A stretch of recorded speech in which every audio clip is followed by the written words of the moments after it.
1, 2. We just warming up, y'all. Another edition tonight. Hot Topics Celeb TV. I am your host, DTeflon on the MIC. Tonight, joining us inside the building, actor Robert Crayton.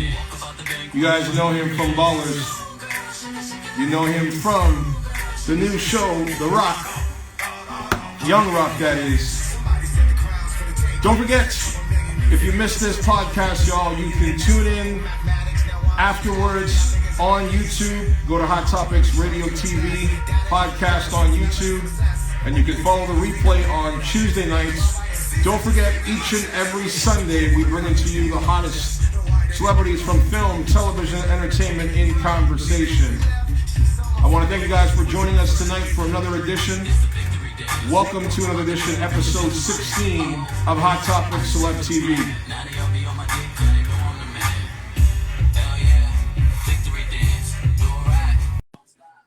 Check, check, check. Check, check, check, check. 1, 2. Yo, yo, yo. 2. Test, test, test, test. 1, 2, 3. That's the 1, 2, 1, 2.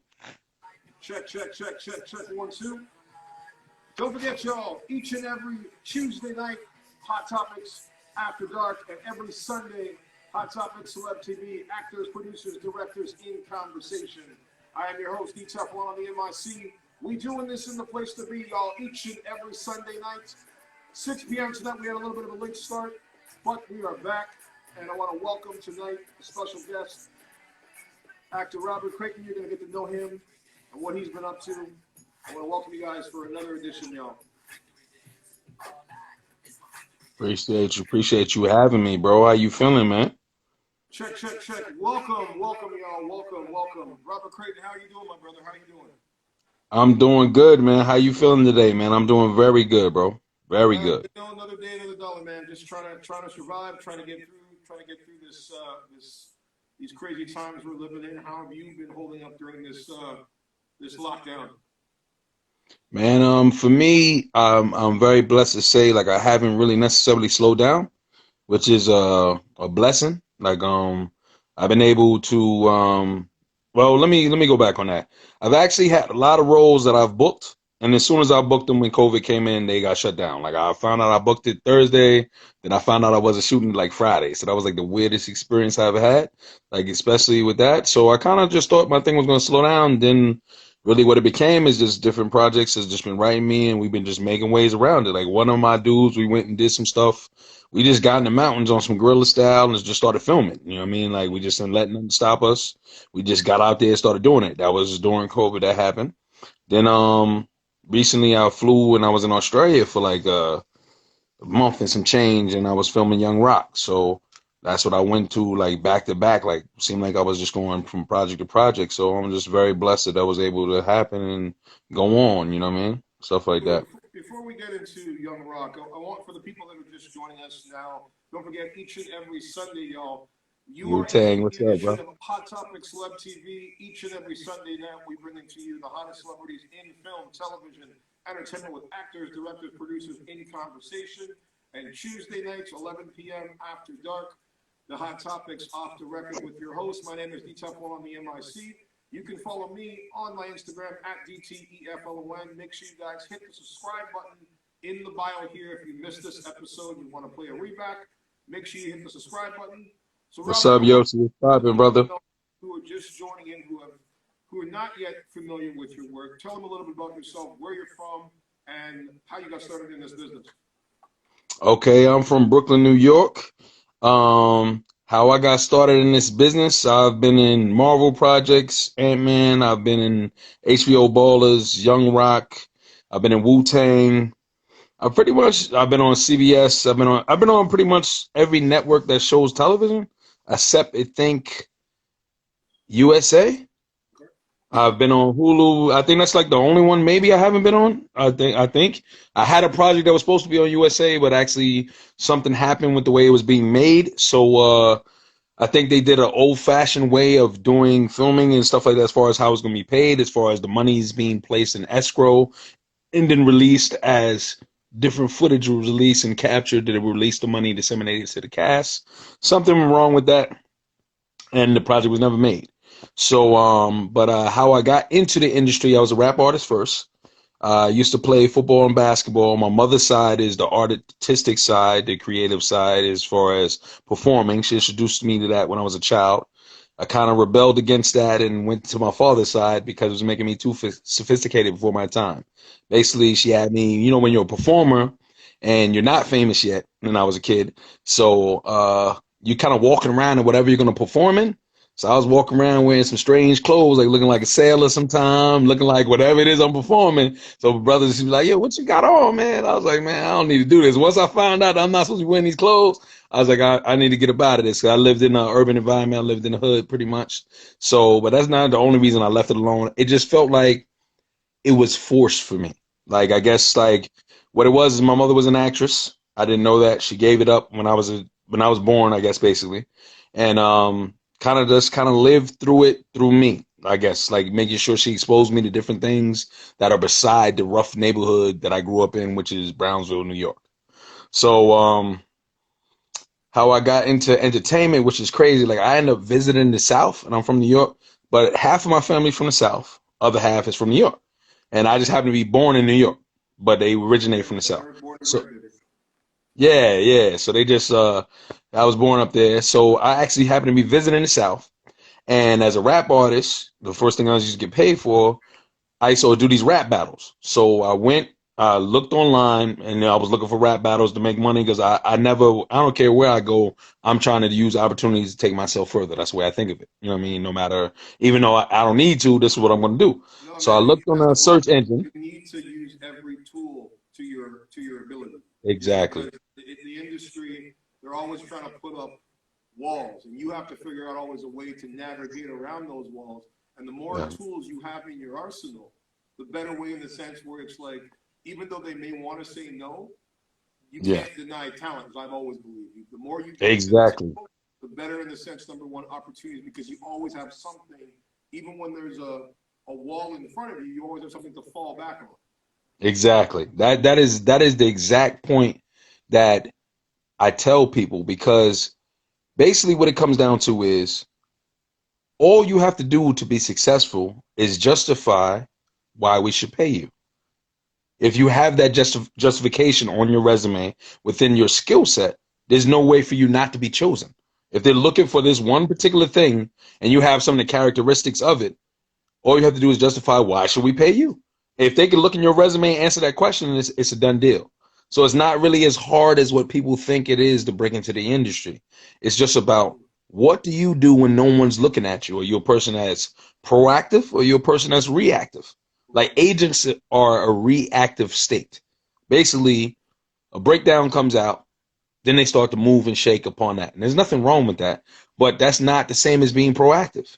It's not, That's the thing, because because their so job is many not people have proactive. this, the myth, I guess you would say, where they feel, okay, Mhm. if I move to LA and I get an agent, I'm gonna be famous. And I always try That's a to tell myth. them, like, it's not an agent's job, even necessarily to find you work. An agent's You're job right. is to sell you. You have to bring, and this is, I mean, sometimes I always try to use this term because we're both from the street, so you can understand this You're right. terminology. I tell people, number one is that, like, when you start in the game, you have to look at yourself. You remember the movie American Gangster, Denzel Washington? Yeah, Okay, I do. so I tell people, number one, like this: you got to picture yourself as the drug. The industry is the drug dealer, but in You're order for right. you to figure out where your supply and demand is, you've got to create what they call, in the sense, number one, that addiction, that crack cocaine, that, like in American Gangster, that blue magic, where if you You're right. remember that movie, nobody saw Denzel in the beginning. They didn't know who You- the drug dealer was. And when you're coming up in the game, it's not about being seen. Maybe what's up? It's about doing the work You're behind right. the scenes that nobody knows. And You're then right. once you start, as you say, moving the board, moving the chips, as you say, forward, then You're it's like, right. okay, you know what? That's when you find a manager or a brand manager, where they're like You're right. your street runners on the corners. You're right. They're taking You're your right. product and they're putting it on the corner. So, for example, you have a spectrum of film and television where you've got the first spectrum would be, okay, which direction am I going to go as an actor? Am I going to go down the comedy route? Am I going to go down the action route? Am I going to go down the, I guess you would say, the route of where you get typecasted, where, for example, if you have a certain look or a certain startup where you say, okay, I'm getting booked for these specific things, and I'm not necessarily advancing per se in the type of roles that I'm taking. But you're comfortable in that space. But then you have other actors per se as the, what I say is the crack cocaine, the drug dealer, the addiction per se, number one of the business, is where you figure out, okay, once that supply and demand is there as a talent, that's when you find the agent. Because then the agent has something to sell, to push to market. So exactly. Left off from that point. Exactly, man. One, I want to give a shout out to everybody that came on here. I seen people like Wavy, my man Yoshi on here. See a lot of people on here. I see Veronica, a lot of people. Thank y'all for tuning in. If I'm missing y'all names, it's because I'm trying to continue what I'm saying, but I appreciate each and every one of you that came on here. My man DTeflon, seen my man popping and locking when he was a kid, showing a lot of different things he was doing out here in the streets. We're going to get back to that. I definitely want to talk about that as well. I seen you getting in. But basically, every skill that you've ever come across or acquired or used within your life is applicable or applicable to acting, basically. So whether you play baseball, football, basketball, whether you know how to crochet, whether you know how to rap, whatever it is, all these things are marketable tools if you're proficient with it. So, but the main thing that you cannot put on a paper that is the cause of your bookings, or at least the interest, is your confidence. When you come into these auditions and you get an opportunity, you got to understand that you have an A in the class already. This is what I teach my students. You show up there just like if you show up in school, you have an A in class until the day they sit down homework, and then now you didn't do the homework, so now you got a different grade from everybody else in the class. But there's a reason why they brought you there. They could have seen 35 trash people before you got there. And I'm saying trash is a crass word, but I'm saying people who are not as good as what is needed for the network. Some people are horrible on that spectrum. Some people are almost there, not quite there. And then some people are great. Now, you could be this great person that makes their job easy. That's what they brought you there for. Help me find what I'm looking for. They take you that did a great job to the network. That solidifies them. It solidifies you. All you have to do is show them. Sometimes they don't even know what they're looking for. There's jobs that I don't want to speak in specifics. There's jobs I've taken from people that have already had the job. I find out about it late. I've come down to the place, and then I audition, and then somebody did be like, look, man, I don't want to really tell you this, not supposed to. We already had another guy, but you came and killed it so hard. We dropping him, and we picking you. And this is when I started to really realize that you're really not sure what you want. You're not sure. I've booked roles that are supposed to be white. I've booked roles that are supposed to be woman. They've changed the whole script because I came in there. But I say that to say this. I didn't know what I was going to do as far as when I got into the industry. I went to a thing. I actually looked on the internet. It showed George Clooney Leatherheads was filmed in North Carolina. I'm like, and I was visiting like South Carolina. So like, how the heck was that filmed here? It has to be a basis for it. That's how I felt. George Clooney didn't say, I want to leave LA, send me to North Carolina, I want to go work. But most people don't know that North Carolina was the biggest place besides LA and New York. It was LA, it was New York, and then it was North Carolina. Most people don't know that. You know what I mean? They really don't even think of that concept. Now, North Carolina has been taken over by Atlanta because the person here that's running things, his campaign was supposed to be funded by Atlanta. So they said, one hand wash the other, brother. Destroy everything you got going over there. Send it over here. So now Atlanta is on the rise. That's what's going on.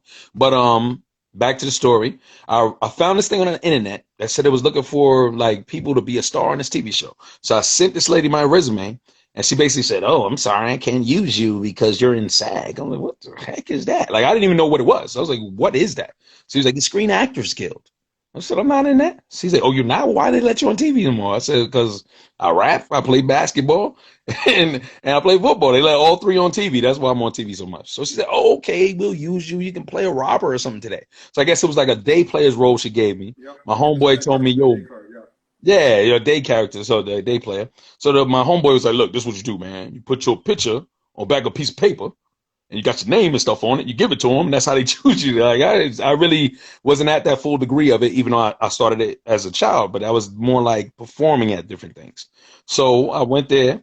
I had these disheveled clothes on. I had this Mach 45 on me that looked real. It had action and cocked and everything, so they don't know that. So I showed up and seen this guy, and I looked in the room where I was supposed to go perform, and the camera was already on. The light was facing me. I seen the red light. So as a performer, you know when the red light is on the camera, I mean the camera's on. So I said, I'm finna show out right now. So I talked to this dude, changed my voice. I said, look here, what's all y'all white people gathered in this room for? What's all these women here with all these bags and different things? What's going on right here? He said, oh, buddy, what we're going to do right now is we're looking for a guy to be the next big star. We're going to give him an opportunity. He's going to be on TV. He's going to be the next big thing. I said, that's what you white people are doing? Yeah, it's real freaking nice. And I pulled this gun off of my hip and pushed it to his chest. And I said, walk in the room. Don't do no more freaking talking. And y'all gonna fill these bags up. And I start screaming. Don't nobody look in my face. Fill these bags up. You got nose rings. Dig them out. I want the shoes off your sandals. I want everything. I want everything you got. Get naked in this piece. That's what I said. So the room is getting robbed now. They in shock. My man's voice changes. He says, bro, I don't know what you're doing, bro. His voice changes like to like a surfer. He was like, bro, if you need some help, bro, I'll get you a sandwich, bro. I'll get you down to somewhere we can get you some help. I said, man, I like your brother, dog. I ain't see you last Thanksgiving. Stop talking if I get to squeezing in this piece. Now get on the floor. I'll put him on the floor. So the casting directors, they super old. So I'm like, really don't want to continue when I turn to see how old they are. But I was like, I'm already in it. So they're just sitting there not participating. So I basically said, y'all think I'm ignorant because I'm in here robbing y'all? It's like 40 women in here and I got 10 bags. Y'all better give me everything or no one makes it home tonight. So these cats start flinging like everything, whatever, like that at my feet. So the casting director's not participating. So I turned this chick. I said, yo, give me your damn bag, woman. She's like, what? I said, give me your fucking bag. So she slid the bag to me. And then she was like in shock or whatever like that. The other one slid her bag too. And then I hear talking after I told them don't talk. So they filled up the bags. I said, yo, who the hell is talking? Who talking here? And this freaking dude from the ground, I walked in the room. He's like, bro, come on, bro. We'll get you to the Salvation Army, bro. We'll get you a sandwich. We'll get you some help because I got these bummy clothes on. I said, bro, did I tell you to stop talking? All right, I'm going to have to show you, make an example. Walked over to his head, cocked this thing and put it to his head. And the room just shrieked. Like the loudest scream from all the women in unison that you've ever heard. It sounded like it could crack like glasses. They was like, yeah, like screaming. And that says, scene, how you doing? My name is Robert Crayton. The reason why I'm here is because I'm supposed to play a robber today. So the casting director says, that wasn't real? I said, no, that wasn't real. Look, the camera on right there. That was my audition. The lady said, that was amazing. That voice got deeper than mine. But I can't believe you did that. I said, oh, that sounds like the police right there. So I started panicking. I grabbed the freaking paper from the back of my pocket where I had my picture on the headshot and slammed it on the table and bounced because I know this shit gonna call the police. So I'm in the car flying. I'm like in like some weird place, like Rock Hill, South Carolina, or something like that, because I'm just visiting, so I don't know what the heck I'm at. So I'm just flying. I get a call. Militant voice comes on the phone. I need to speak to Robert Crayton right now. I need to speak to Rob. I said, huh? Hung that joint up and start flying. I mean, I hit like 90. I'm trying to burn out of this town now because this voice don't sound right. So the joint called back, son, you're not going to make it. You're not going to get out of this town. We're going to shut everything down. You're not going to make it out of here. You need to talk to me. Literally, like he sounded like a negotiator now. So I'm like, oh my God. My voice, my heart is pounding. My voice gets super high. I was like, yeah, man, I was just trying to act, man, and try to perform. I was trying to stand out or something I tried to say. He's like, me know what you did. Just come back here. Don't bring the gun and you're going to be on TV. Literally, that's how I got into acting. That's literally how I done it twice on 2 productions. I don't really say the name because I don't know what the statute of limitation is. You know what I'm saying? But if we'd have did that nowadays, it'd have been in memory of. But the time of when I did it, it was more suitable, I guess, right there. That's how I knew that you could just stand out. You don't know what they want. They didn't know that I was coming to do that to them that day. What I say is that there's, even, everyone has their crazy story. I mean, and that to me is like almost like reminiscence where I've always said to people, like, if you're gonna get into this industry, you know, and do it on the highest level, the ones that make it, the ones that excel, they're not trying to blend in. They're trying to leave a mark, and they're not trying to go to the beat of the drum. I mean, I always feel like, you know, there's a reason why, you know, the Britney Spears or the Marilyn Mansons and the, you know, the people that paparazzi gravitate to keep them interested in the news. And it's like, for me, I remember, like, when I started in the game, you know, I didn't, the same thing, I knew, but I didn't know how to break through that door first. And then someone said, hey, you know what, like, you should submit to this agency, whatever, et cetera, et cetera. And when you, exactly what you said, like, when you are not known, you know, for someone to take a chance on you, when there's so many people trying to figure out how to make their way into the door, what separates you? Because even, for example, like, you could have all the talent in the world, but if they don't know you and don't know what you've done, you're not going to get that opportunity, especially when you are a person of color trying to break into the game, because they only look at you, and this is not just in the industry, this is just in life in general. It's like we're viewed as three things in this world, in majority of people's eyes. Criminals, drug dealers and shit. Then you've got music artists or athletes, et cetera, et cetera. And then the other spectrum, in a sense, is athletes. You're either playing basketball, you're playing football. You're right.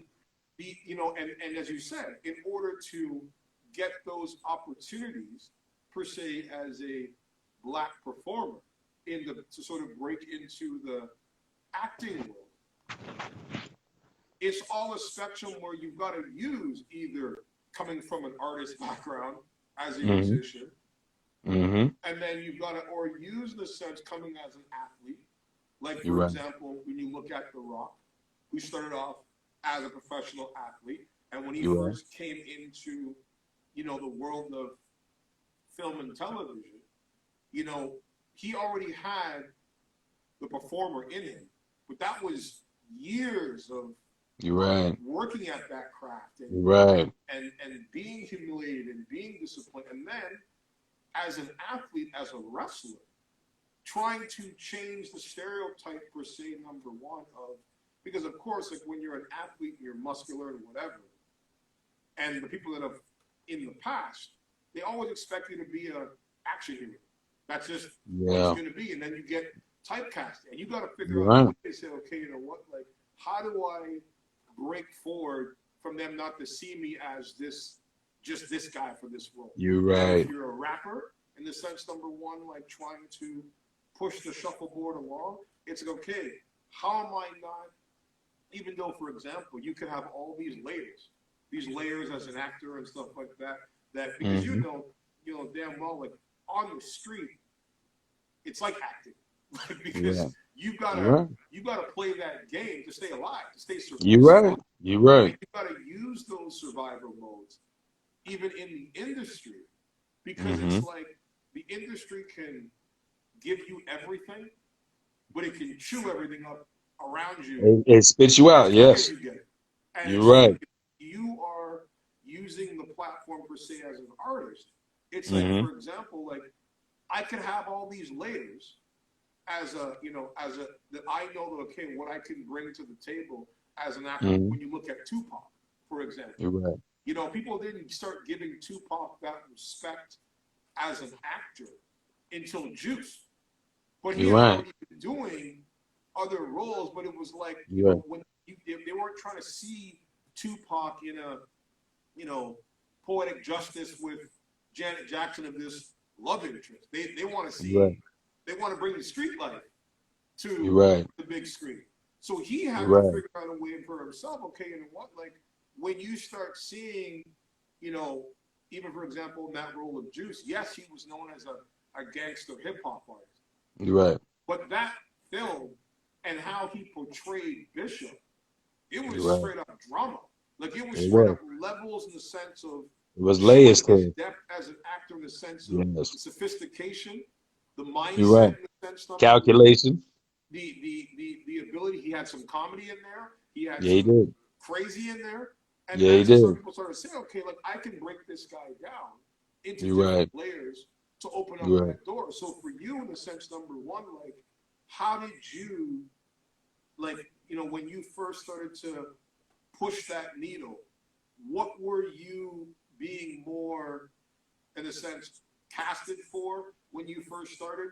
And a lot of times I tell people, number one is that, like, even people are so anxious when they start off in the industry to just take everything that's thrown at Yes. them because they're like, I Yes. gotta work, I gotta stay busy. But I'm like, Yeah. when you take everything that's thrown at you, no matter how good it may seem, if Mm-hmm. you don't give them, especially in Hollywood, especially casting directors, a reason to want you, and that's where I go back to the supply and demand. You give You're them right. a little bit of a sample of You're what right. you can do, but you don't give them the full enchilada right off the bat because you You're want right. them to say, okay, you know what? Even if, for example, you go to an audition and you're going for a specific role, and I'm sure you've gone for roles where you get a script and you're like, this ain't really me. This Yes. isn't really who I am. But you You're right. and you're not feeling it, but you go, yeah, it's an audition. You put out the best work, and like even when you walk away, if you don't get that role, sometimes you're like, I'm kind of glad I didn't get that role, just You're because right. it's like, you know what, you want to be able, number one, to know that when you are taking on a project, you're feeling it. You're fully Right. feeling, in the sense, number one, the stuff that comes out on paper, so it's authentic to who you are, because you're going to bring out the best performance. When you're sort of, You're right. as you said, like forcing something, You're right. forcing something, whether it be a script or forcing in the sense of performance, the audience knows. They can tear that thing down. A casting director knows, and then a lot of times what happens, I say, is that what, sometimes it's not even about getting the job. It's about leaving an impression in the room where they say, You're okay, right. you know what? I may have been thinking about Robert for this role. And then he read Mm-hmm. for the role, and I wasn't really feeling it.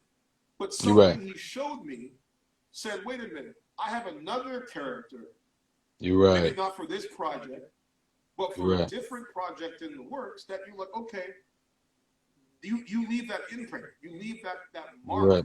with the casting You're director, right. say, okay, you know what? Let me take a look at this guy again. So for you, as I said, what was it when you started? Were you mainly, because of your look and coming from the rapper background, what were You're you right. mainly getting called for? Okay. When I first came in, I still battle some of the things that I was battling when I first came in because one, the industry has a stereotypical aspect that we spoke about with the criminality, athletics, or football player based on your size, basketball player based on whatever. So what I do, the main thing I do to circumvent that sometimes is weight fluctuation, like how I look, my appearance, like basically is how I circumvent some of that. But at the same time is being typecast is not a bad thing. I realized that quite early.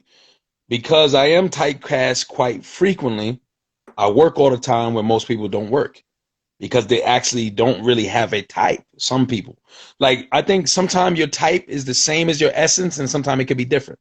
Like me, my essence, when people see me, sometimes I have people tell me they're not giving me a role because I'm actually too powerful in comparison to who their lead is.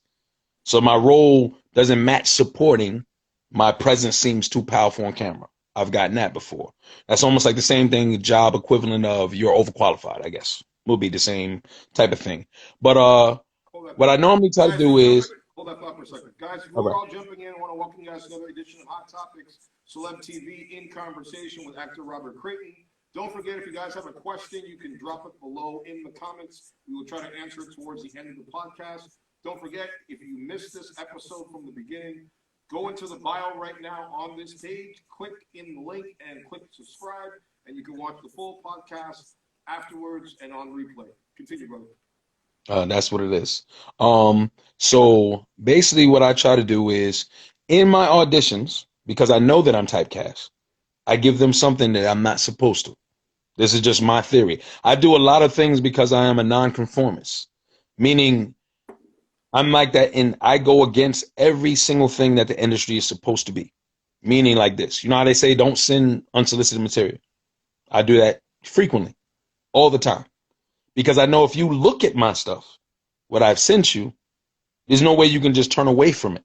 There's going to be that thought you were turning about, there's something I can put this guy in. Because my resume is quite prominent. It's written to you in a certain way. It's also given to you in the format of, I know that these people don't have a lot of time. So you can't send them, the industry standard is send your photos and your resume as an attachment. That's the thought process, right? But the people who run the industry, they don't have super updated phones. Of course. They want to be able to use their phone as quickly as they've used it the last 20 years. There's some phone that they stopped at that allows them to do everything. Because every time I get a new phone, I'm mad that I don't know how to use it. So personally, I stop at whatever phone lets me have all my have all these different like paragraphs written out so that I can pump out an email. If they want something from me, I can pump that joint out in 10 seconds and just get it off. I got pictures to everything. So that's what these people have. So if you send them some attachment they can't open, you think they're gonna be like, oh, their resume was so amazing, let me go back to it. They don't have time to go back to it. So you're just throwing on a scrap pile. You know what I mean? Because the industry has changed. It goes back to what you just said. It's like when they're trying to process. I mean, I know even with clients that send me shit for different projects and stuff like that. Like, I don't look at everything because my assistant, she knows how to filter. But I always say, like, you know, for me, like I remember when I started, you know, because again, the industry is so big and there's so many submissions coming through, and people are like, well, how are you gonna stand out? Like, how are you going to capture somebody's eye? And this was back in the day when you had to like put your headshot in a brown envelope and mail it. And you're right. Like sending the very first time I ever sent something off, I said, okay, well, they're probably going to look at the first 3 or 4. You're right. What can I do to catch their attention? So you know what I did on my very first, and I always anyone that's watching this, I recommend this, you know, for any new actor trying to make a mark early. If you're submitting, do what I did. I didn't put my stuff in a regular brown envelope. I put that son of a bitch in a pink, fluorescent, star, polka dot, dotted envelope. Because 2 things are going to happen. They're going to be like, who's crazy enough to send this shit? Yes, exactly. And open it. You're going to open it. But you got to make sure before you send that stuff, before you put it in that pink colored envelope, you got to make sure that what's inside is ready. It's exactly fully. Don't just go say, okay, doing shit half-ass, because you know you're right. When you do shit half-ass, you get half-ass results. And exactly. then they look at you and say, okay, you know what? That's a half-ass actor. Serious. This is and what people, I think, nowadays, due to social media and the way that the industry has changed from when I started in the 80s, the 90s, to even to now, is where back then it was all about knowledge. Like there was no internet. You have to go to the library. You have to figure, you know, shit out, and you have to know exactly how to connect and how to connect the dots. And I tell people, the easiest way for any new actor breaking into the business or filmmaker that wants to break into the business, stop looking at the big names, the George Clooney's, the Brad Pitt's. When you go to a movie theater and you watch a movie, for me, I know when I first started breaking out into the business, I knew that they ain't looking for me. They don't even know I exist yet. But I gotta find them. And you never know when an opportunity is going to present in your lap. And You're it's right. like, do you want to be ready? You're Or do right. you want to be unprepared? And You're for me, right. I tell people number one is that when you watch a TV show, when you watch a movie, and you're at a theater, watch the most important thing in that film or in that television show, and it's the credits. You're right. Pay attention to who Who is the made it? director, Who who was the the casting casting director? director is, who the producer is, Right. who even, the cameraman is. Because if you are a person who is dedicated to putting in the work, really putting in the work, the fundamentals, and taking your time to learn the industry, because it's not about just knowing, especially now, how to be an actor. I Right. tell new actors, you got to know every spectrum, because You're right. there could be an opportunity or a situation if you decide, say, for example, to pick up and leave a small town, come to New York, come to Los Angeles, and you happen to get into one of these big parties like I did when I first started off in the game. Right. My mentor, who was Sidney Pollack, if you guys don't know him, look him up. He was, if it wasn't for him, I wouldn't be doing what I'm doing right now. But I didn't know this man, but I knew from him doing Tootsie and all these different major, huge productions as a director and an actor and a producer. He carried 3 hats. And that wasn't really being done in Hollywood at that time. And I was like, this is a guy that I want to learn from. But I don't know this man, this 70-something-year-old man. How is he going to know who I am?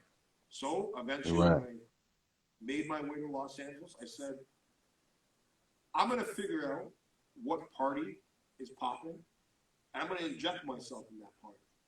And once I get into that party, I don't know how I'm going to do it, but once I get into that party, I don't want to be the person that if you run into the person that inspires you, that made you want to get into the game. I don't want it just to be if I happen to meet that person. Like, say, for example, you meet your favorite celebrity. And people are like, oh my God, oh my God. And then it's like, hi, nice to meet you. You don't want to come across as a fan. You are a fan. You want, but for me, I was like, how do I keep that conversation from, hi, nice to meet you, I'm Sydney, and then him walk off, to carrying that conversation 5 more minutes. And this is when I tell people, number one, when you're prepared for any situation and you are able, number one, to show what I say is the most important tool in film and television industry is knowledge is power. The more knowledge you have, the more power you have. And for me, the knowledge was, back then, there was no internet. There was Cole's Notes, and there was computers that you had to go to the library. I literally went to the library and looked up Sidney Pollack and basically studied this man bulletin points of his first film, roast in his first film, the school that he went to, the history of his whole becoming into the industry. And I took those little notes and I studied them like a metronome over and over again. And once I happened to be in this party, where I spotted him across the room, and Harvey Weinstein was in there, and all these big players were in the room, I pulled across the room, made my introduction, but it didn't start with the introduction of like, "Hi, sir, I want to work for you. I'm a big fan." It was like, "I heard you grossed $35.2 million in that last project." And you got to remember, the people that are on credits, they don't look at themselves as celebrities, as stars. They're just people on credits. And they're like, the fact that somebody paid that much attention in detail to the credits, I was able to continue that conversation. Because you got to remember, as I said, being a black man in the industry, even on the come up, when they don't know you and they see you like for yourself, you've got a stature a physical presence about you. Right. You look like, you know, you got the whole Rick Ross vibe with the beard and everything going on. Automatically, you want to bring the temperature down in the sense of how they view you as not even as an artist yet, but as a individual that has something to offer. Because most people, they won't do that work. They're just trying to get in the door and get the break and be famous. And now the industry has become so vaporized, per se, when you've got social media, where you've got casting directors and producers and projects where it's not even about the talent anymore. It's not. How many followers do you have? Yes, it's very much about followers turning into financial. dollars. That's why you're seeing now actors having to, in their contracts, if they're on a network show and they're a series regular, they've got to live tweet. They've got to go out and they've got to promote the product. Yeah, they do. You can just be an actor. You can't do that shit no more. Yeah, and this you is know. why I tell people, number one is that, like, you've got to be able to understand as a performer, especially when you are an African-American performer, there's over 10,000 registered actors in SAG, and only 4% are working. You're right. Out of 10,000 that are in the union.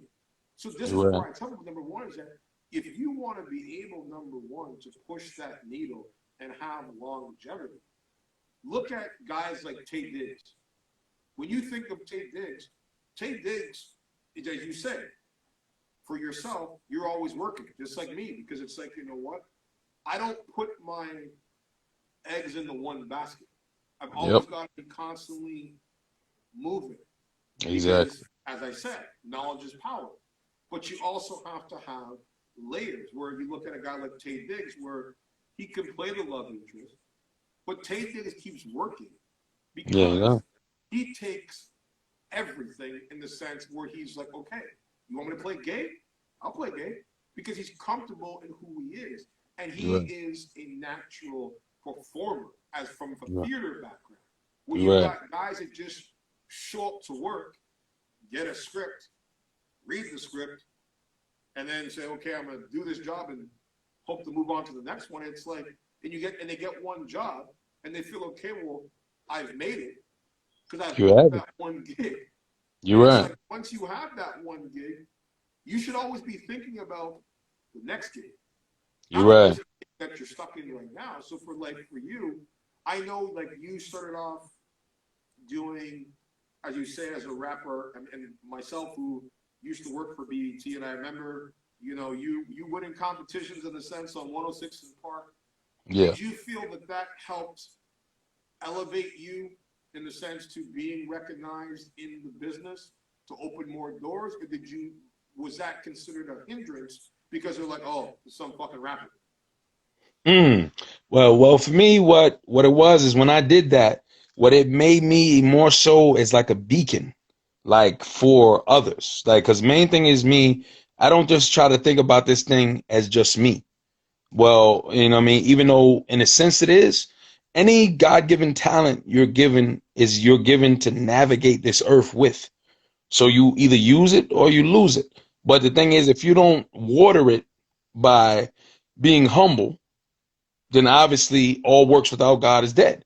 And I've experienced that the hard way. Like, I've messed up $100,000, like just being cocky, different things with it. Because I got into this thing when I was very young. So I was like 18, started experiencing fame, and then like you can lose yourself within this thing. So the fact that I had some failures, that not everything panned out. One thing I would say about this life is this: like, the universe actively responds to the work that you do. Like, literally, like, I got Wutang, right? When I heard about Wutang coming out, I instantly went into, like you were saying, looking at who the casting director is. Who's running this? What company is it possible to do? What network will it be on? Started looking into that, right? That was like maybe 2 weeks before all of a sudden I randomly get a call. And I started bombarding people, whoever I thought had anything to do with it. My resume flew to them instantly, like that night. So then all of a sudden I just get a call from my agent like, yo, You think you can turn this around for me Monday? I said, what is it? He said, man, this is Wutang Gang. And I said, yeah, I can do that. You know what I mean? Send it to me. So I literally filmed it Thursday, sent it to him Friday because it was due Friday. And then I was on a plane Tuesday to go be a part of it. That's how rapidly he went. Like, he called me. I was out with my lady. And Shorty was like, I had to apologize to it because this happened to me before when I'm out with someone. And he's like, yo, 90 people about to call you. I was like, 90 people about to call me for what? He said, yo, you got that joint. So they need you on the red eye tonight. Then sure enough, I started getting mad calls about it. And then I had to be on the red eye like that night and bounce. So I had to finish whatever I was doing at IHOP. As I was in IHOP about to enjoy my pancakes. They was like, nope, get up, hit this red eye. We need you going in 2 hours. I was like, all right. So then, like you're saying, the next gig, how I need to be aware and ready for that is Omar Benson told me that. And that's when I was doing HBO Ballers. I remember I was doing one Hollywood film. Yeah, he's a great dude. That's my dude. Like, I like him, man. That is my boy. You know what I mean? I love hanging with him. He's super cool. We enjoy ourselves and we around each other. So basically, I told him the experience I had. Like, I was supposed to do something on, what show was it? I think it was Barbershop. I was a part of Barbershop, but I was supposed to have a bigger role on Barbershop, except I didn't go to the screen tests or chemistry read. Now, I didn't think I had to because I never had to go to from any other one thing. And when I give my word to a project, I'm not trying to leave the project for anything. That's just the way I am. But I needed to go to a chemistry read for it. Didn't go to it.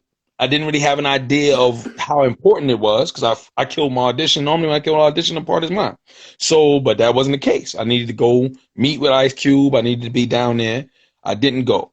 So I didn't get this role that I was a shoo-in for.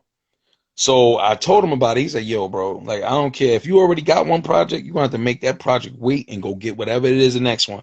Because when they done with you in that period of time, they done with you. You might not even be able to reach these people anymore. You understand? So you got to go get it. I learned that from him. So I had this other thing that was going on with Ballers. They wanted me to be back on Ballers. So my agent was concerned about that. I said, bro, you better not tell them nothing about this Ballers. Let's get this Wutang. And when these joints go through, we going to dip from one to another. I sleep when I'm dead. We not doing none of that. I said, don't tell one what the left hand with right hand doing. Let them cats work it out.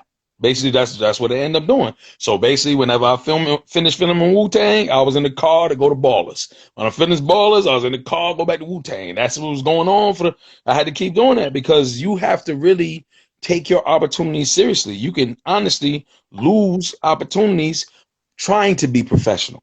You know what I mean? And that's literally because this industry is not like this is not like a regular job. So the one thing that people do wrong when they go to auditions, they come in with the spirit of a regular job. Hi, my name is Tom. I'm a team player and I definitely think I can add to your experience and hopefully we get to work. That is boring.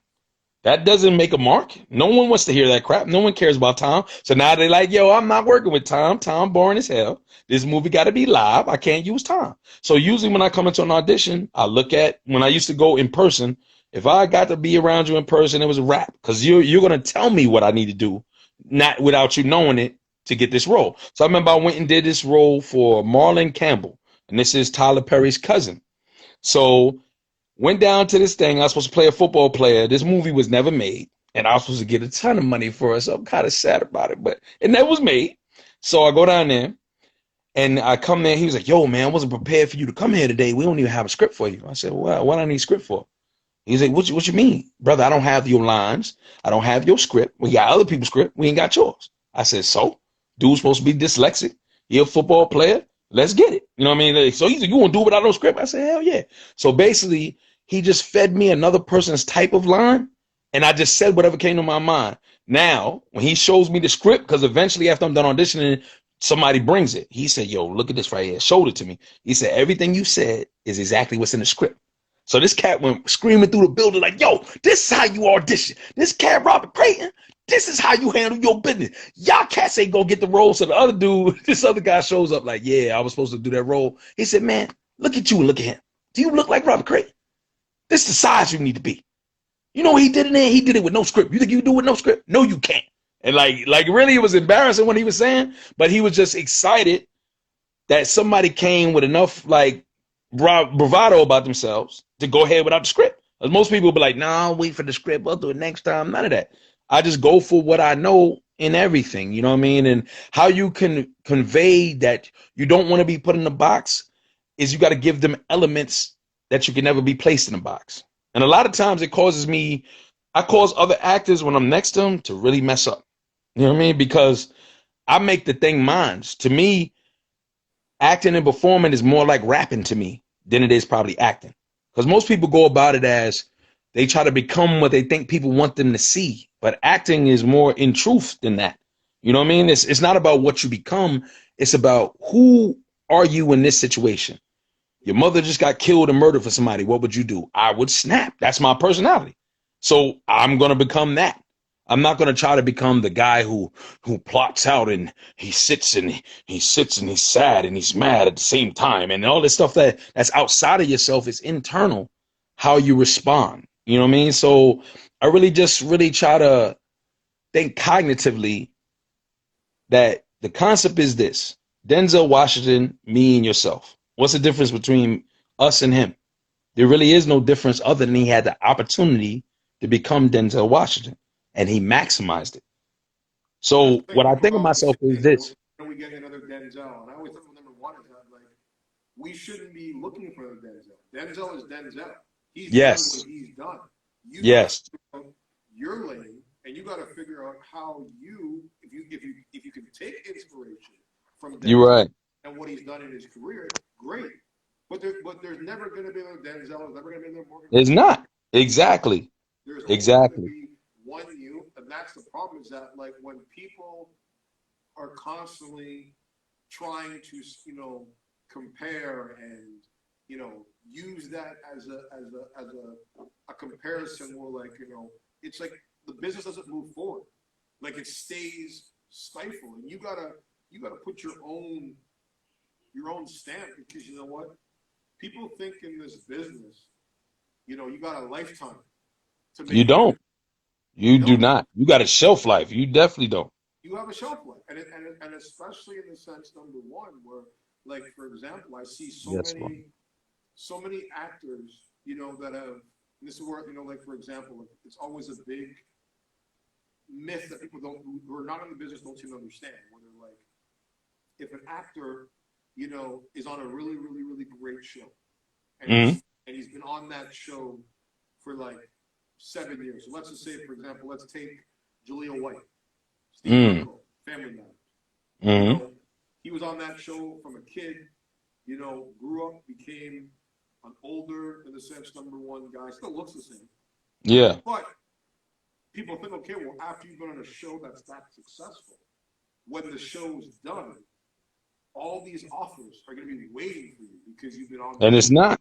And people don't understand. It's like the industry, once you've been on something for so long, and people know you as that character. You're that character. You're that character, and they want you to go away. Like they literally want you to go away for a few years. You're right. And reinvent yourself. And if you don't come back, especially in the sense in the industry of a reinventation, either come back with a whole different look.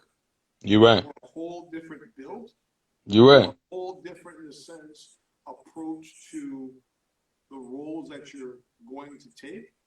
They're automatically always going to see you in that role you played as a kid. And that's why Jaleel White has never really done shit. You're right. You're right.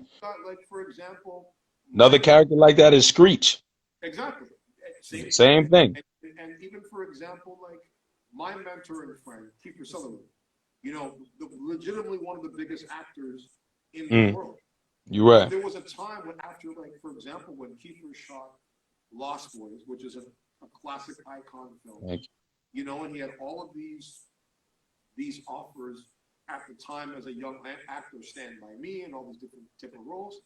But then when he started dating Julia Roberts, and he was all, because Julia was on the come up. Julia, had just done Pretty Woman and was starting to become that it girl. You're right. And it became for him, more or less of like, I remember he had been doing all of these amazing roles, but because the spotlight at that time was on Julia, he was just like Julia's man. Nobody cared about all the iconic stuff that he had done. You're right. he ended up, quitting Hollywood, and he left Hollywood and he picked up his shit and he went to Calgary for like 4 Right. years, got a ranch and started doing You're right. and then because he knew, okay, I've got to go away. You're right. And he was at that point where he was done with Hollywood. But You're then right.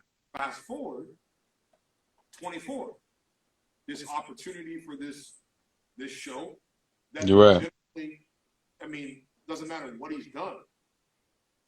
That role changed his life in It so did. many ways because you know what? It was a show that was at a time that was needed after 9/11. You're right. And that plateaued him. But then he did that show for 8 seasons and was recognized around the world as Jack Bauer, iconic fucking character. Definitely And was. then people thought, okay, when 24 ended, he was going to get all these roles, and he did. He ended 24, and he jumped into a show called Touch. Mm-hmm. And Touch only lasted 1 season. Mm-hmm. Great show, but when you've been playing this badass, kick-ass, You're right. federal agent, kicking down doors and beating people up and torturing people, You're right. suddenly putting on a sweater and You're playing right. like this dad type of role. You're right. People ain't want to hear that shit because They don't even want to see you like that. shit, everyone was hyped for the show. Touch, oh my God, keep her. But all the audience was expecting Was more 24. was 24. They were expecting this Jack Bauer character. You're right. And the show went down after a year, and he took off. He did the same thing. He had to go back into obscurity again. And then Designated Survivor came along. And then same thing. Designated Survivor, he was now playing the President of the United States. You're right. But there was always scenes where people were like, they were waiting. They were waiting for this Jack Bauer to explode. You're right. And it's just like, and he said in interviews, it's like, look, he's like, I love the character of Jack Bauer, but he was like, you got to remember, he's like, I'm an old man. Like, he's 50 something. You're right. He's like, they don't want to see. He's like, the things I could do when I was like, back when the show started. You're right. I don't got that physicality anymore. It's not right. You're right. Because he's a badass motherfucker. But it's You're right. He's looking at the realistic aspect of storytelling, and that's You're right. with audiences and stuff like that, where they don't get. It's like you have to evolve in this business. You're right. As a performer, you have to be not just thinking about the next project, but thinking about in the sense number one of like, okay, I may be liked by this casting director, and I may be what they're looking for. And you can come in there and you could nail it. But are you what the producers are looking for? Are you what the director? Because remember, people think, okay, the casting director has the final decision. You're right. All the casting director is doing is allowing you the opportunity for them to have material to give. You're right. To then You're right. take to the producer, then take to the director, and then they have to sort of sit in the meeting and decide, okay, who we putting to drive forward this story. And as you said, like, for example, there's times where you've been on a set where you said that, you have overpowered the actor that they were looking for. And I always said, number one is that, like, that can be a deterrent for yourself in the sense career-wise. Yes. You have to know your own principle of, like, if you don't get that role because you were overpowering, You're right. can you live with that? Like, yes. Can you live with that to say, okay, you know what? Like, that's the reason why. I'm to change who I am. Because you're right. There are times, for example, where, you've got to play that game, to navigate. And there are some actors and some people, number one, who have stayed in one way, and it may have taken them a longer process. But eventually, number one, somebody says, okay, you know what? You are what we're looking for because you have stayed authentic. So, I've always said, like, there's not really a wrong way and a bad way in the sense of staying true to your convictions. The only wrong way for people that have the mentality, especially now due to social media stars and influencers per se, whatever you want to use as that term, that's robbing the industry of jobs and people and talent anymore, is that the only mistake you can make is not being prepared on all levels. Like if you just come in saying, okay, like I know, for example, like actors who like, I'm only an actor. And I'm like, well, then you're gonna have a fucking really short career. You're right, because it's not gonna be only acting needed. You're right. You're gonna be very short. You gotta be able to bring something to the table, and that's why, for example, when I started my side business of managing talent, et cetera, even though I was already doing my own thing, people were like, you know, it was my ex, and people used to call me and they were like, you know, how do I do this?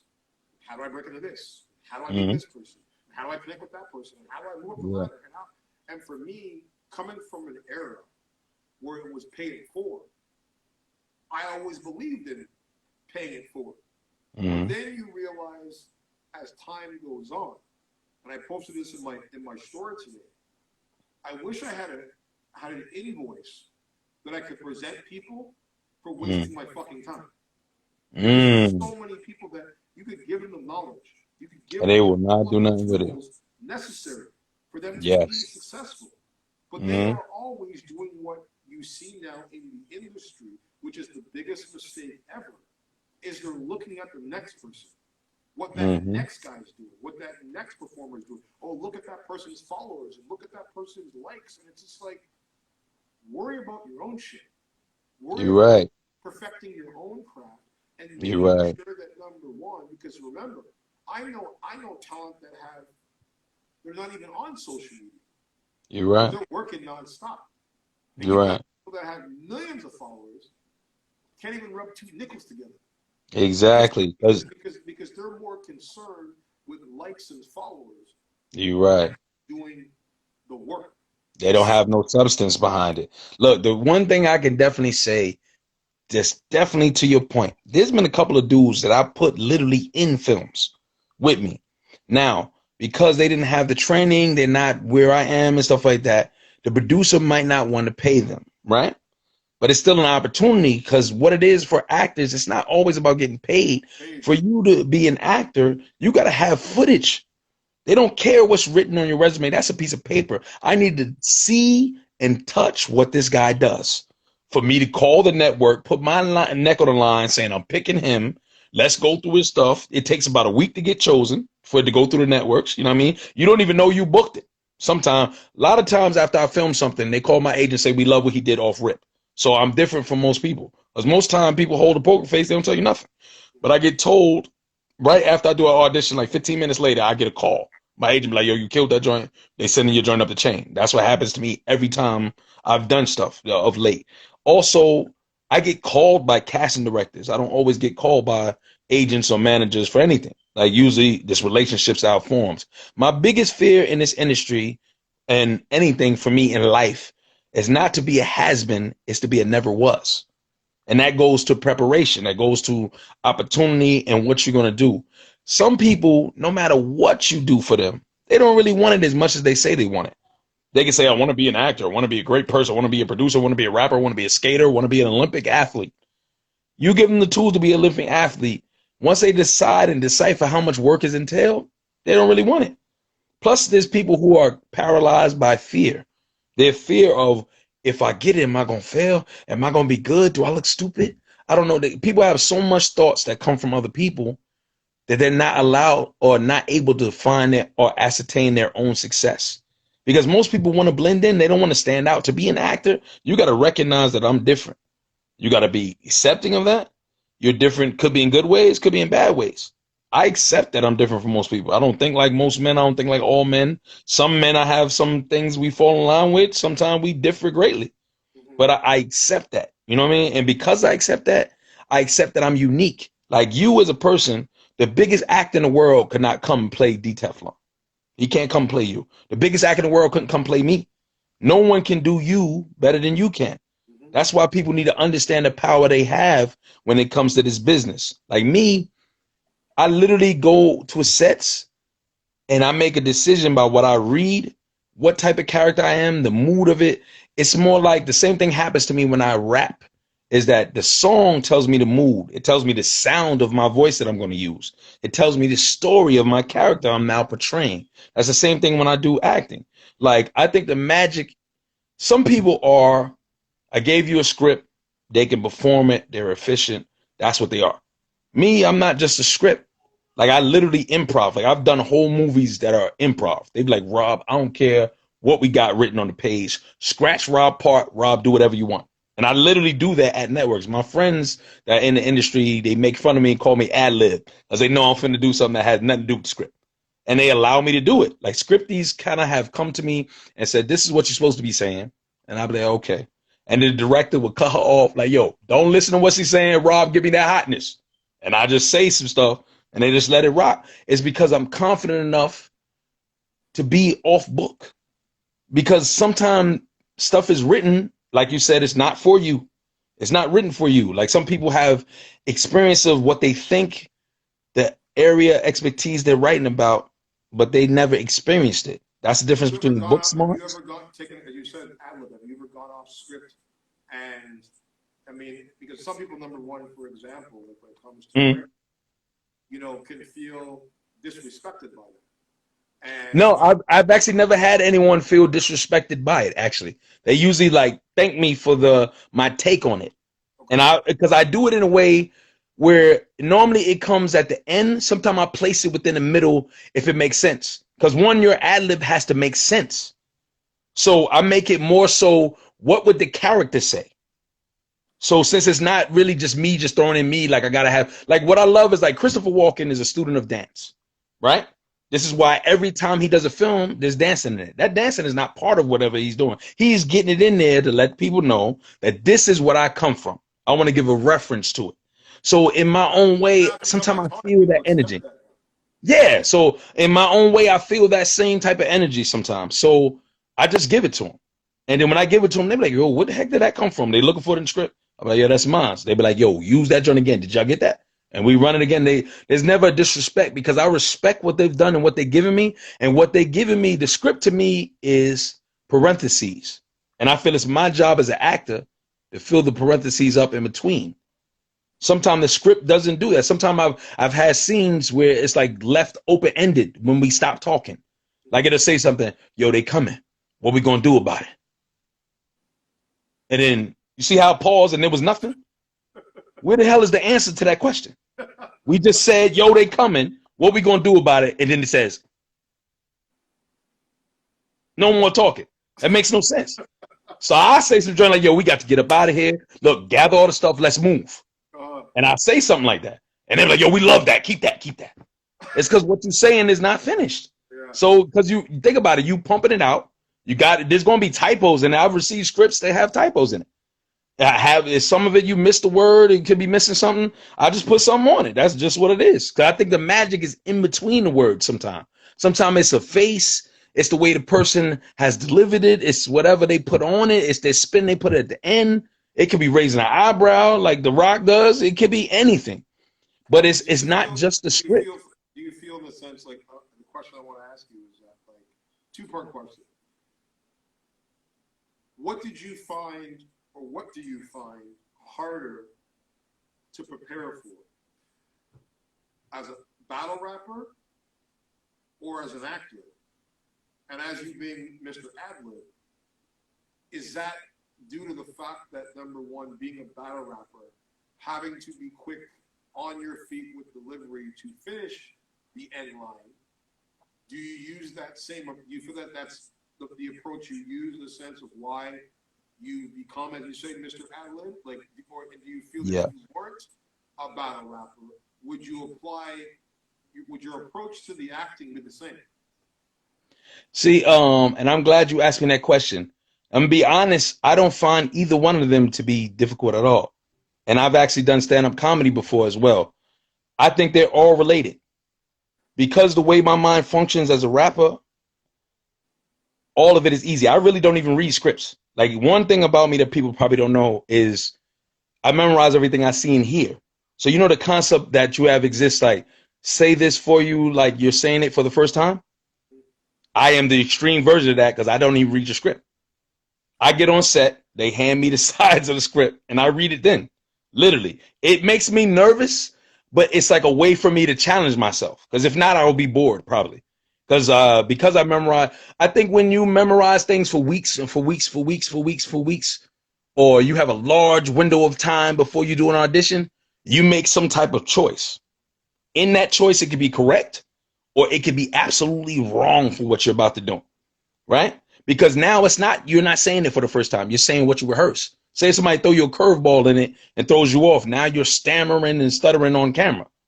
Like me, I'm not that at all. Like I don't read it. I've made directors nervous because I tell them like, yo, man, I call them like maybe a day before the script come. I'd be like, look, man, I looked at 7 pages of the script. The script is 190 pages. I'd be like, yo, I read the first 7 pages, man. It was kind of cool. That's not even where my character might lie within the first 7. He might come in at 8, but I just say something like that. And I'm telling them the truth. So they be like, yo, man, you ain't read the script. I said, nah, brother, I ain't read it. They be fearful about that thing. And then I get there and I just smash it. And they be like, you really never seen it before? No. I booked a role before and they call me and say, yo, look, man, I'm sorry, man. Have you read the script? I said, no, I haven't read it, bro. They said, you haven't read it?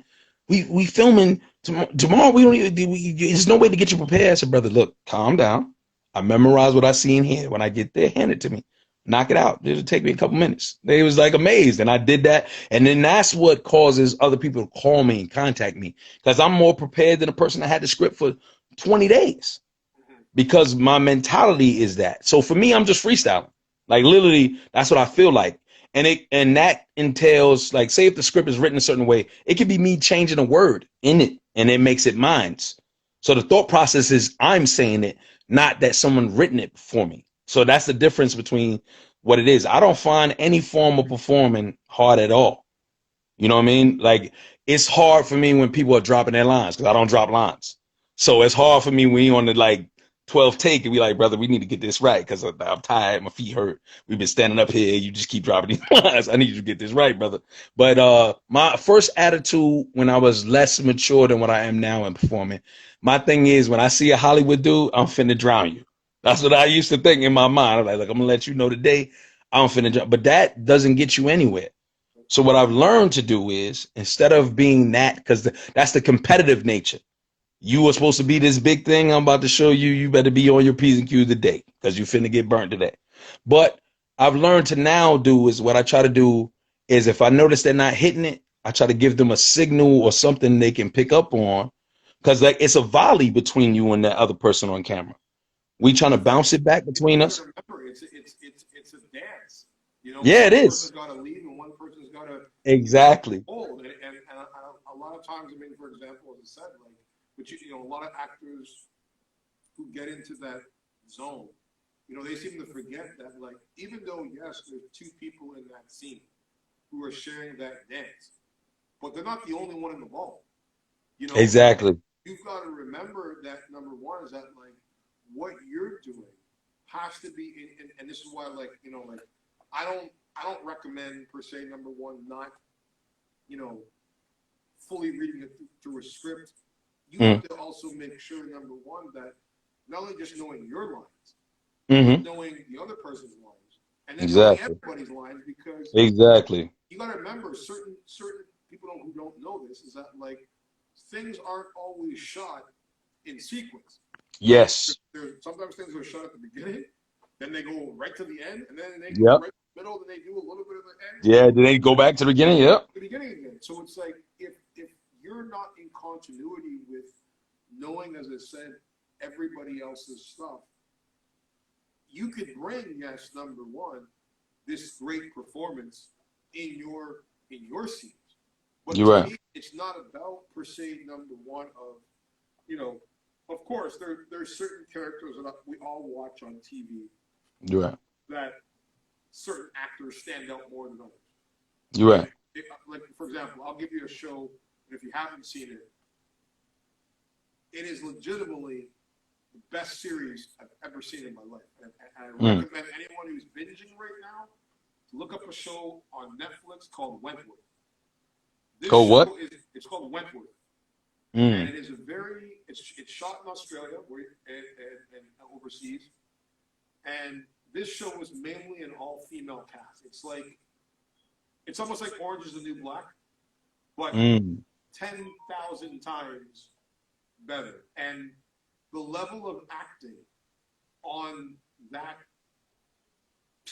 spectrum is why, to me, why the UK actors are putting the US actors and the Canadian actors out of work. You're right. Their mentality of way they shoot and the actors that they cast for these shows, there is no hot dog. There is no one actor that stands out. You're right. It's like everybody, number one, is working together to put the best product out as a team, because that's what's going to give longevity. Not just unless you're in a driving show, like, for example, like, and this is where, like, I'll take for example, like Keeper Sutherland 24. They tried the spin-off with what's his face from, Corey. You're talking about the guy from Straight Outta Compton? Exactly, from the Yes. Niggas with Attitude movie. And, they put him in that role. And, I mean, it was a good franchise spinoff. Yeah. But he didn't start to pick up traction where people were like, oh my God, like, I want to see more, until the very last episode of the series. Like, literally, it was like the whole series was just like, and you're waiting, because people have been so used to Jack Bauer and that character. They couldn't see anybody else playing it. But understand, even when 24 was on, 24, even though Keeper was the main character, those actors on that show brought it every single time. And that show, which people don't realize, if there wasn't 24, there'd be no binge watching right now on Netflix. They were the first binge show that you were getting for an hour. You were getting literally in that hour a movie. You're right. Every single Sunday, it was a movie. You're right. And eventually. Hey, hold on for 1 second, brother. Somebody's calling me. Hold on for 1 second.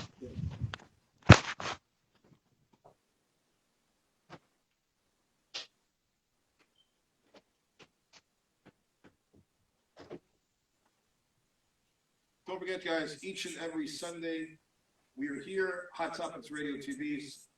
On Hot Topics Celeb TV, I am your host, DTeflon on the MRC. I think Robert may have gotten knocked off. I'm going to see if he comes back on. Hold on a second. But don't forget, each and every Tuesday at 11 p.m. after dark. And every Sunday, we're here, 6 p.m. start time. We started a little bit late tonight. But don't forget, we will be back next week on Sunday, 6 p.m. If you guys missed this episode, make sure you log in and hit the subscribe button in the bio, and we will be back in a minute.